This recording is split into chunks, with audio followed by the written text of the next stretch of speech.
C'est vrai qu'on conseille souvent de vérifier ses photos sur son écran LCD. Il m'arrive moi-même de vous le conseiller. Mais est-ce que le petit écran derrière votre boîtier est vraiment si fiable? Si vous avez lu le titre de cette vidéo, vous avez la réponse, elle est négative. Dans cette vidéo, du coup, je vais vous donner les 5 raisons principales pour lesquelles votre écran LCD n'est pas très fiable. Il ne reflète pas la réalité de votre photo. Et à la fin, je vous donnerai le seul moyen fiable d'exposer correctement. Je vous le dis direct, c'est plus réservé aux professionnels ou aux plus investis d'entre vous. Bref, en avant, gagnant.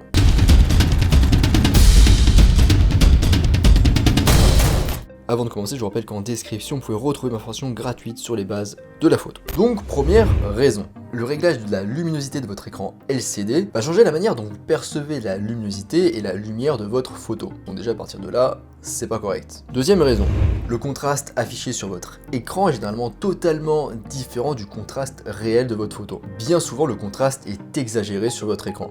Une fois sur votre ordinateur, votre photo vous paraîtra bien plus plate. Troisième raison. En ce qui concerne les couleurs, là aussi il y a tromperie. Elles sont en général bien plus flatteuses sur votre écran LCD que sur votre ordinateur en RAW. Quatrième raison. Pour l'exposition, j'imagine que vous en doutez là aussi, mais votre écran se fout totalement de vous. C'est ici la foire à la saucisse, oui c'est le terme technique exact. La photo peut paraître exposée correctement alors que ce n'est pas le cas, et à l'inverse, elle peut paraître trop sombre ou trop claire alors qu'elle est exposée correctement. Cinquième raison, quant à l'indicateur de surexposition, il fonctionne sur le fichier JPEG. Et le JPEG n'est pas le reflet réel du fichier RAW. Il ne représente du coup pas la réalité des choses, et a d'ailleurs tendance à afficher des zones surexposées qui ne le sont pas, ou en tout cas beaucoup moins. Pour résumer, votre écran LCD n'est pas calibré, et de par ses réglages, il va influencer sur le rendu visuel de vos photos. Si vous ne photographiez qu'en JPEG, que vous ne faites pas de post-traitement, que vous n'êtes pas professionnel, c'est évidemment normal de se fier à son écran LCD. Puis il y a de nombreuses situations où on ne peut pas faire vraiment autrement. Mais normalement, rigoureusement, l'écran LCD il permet plus de faire un petit peu du contrôle, notamment sur tout ce qui est cadrage, l'expression du sujet ou la composition. Mais au niveau de l'exposition et des couleurs, il est très loin d'être réaliste. Il est même totalement trompeur. Et techniquement et rigoureusement, le seul outil qui permet vraiment d'exposer correctement, c'est le posemètre externe.